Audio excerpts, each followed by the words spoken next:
Hello everyone, কেমন আছো তোমরা? আশা করি সবাই ভালো আছো। তো আজকে আমার পড়তে যাওয়ার নিয়ে টিউশন ব্লগ করছি। তো দেখতে থাকো পুরো ব্লগটা, আজকে প্রচুর মজা হবে। তো চলো যাওয়া যাক টিউশনে।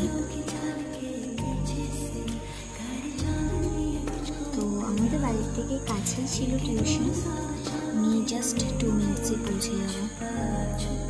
আর আমার 6:30 দিয়ে পরে আমি যাচ্ছি 6:30, আমি ঢুকেও গেছি। আর এগিয়ে দেখি দুজন আরও লেট ঢুকছে।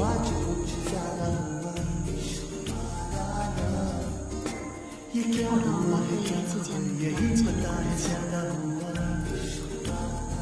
এই যে আরেকজন ব্যাগ নিয়ে দাঁড়িয়েছিল, সবাই মুখ লেখাচ্ছিল আমার ব্লগ থেকে। আর যাওয়ার সময় ওরা আগে চলে গেছিলো, আমি ওই জন্য সবাইকে বাই বাই করে চলে এলাম। টাটা।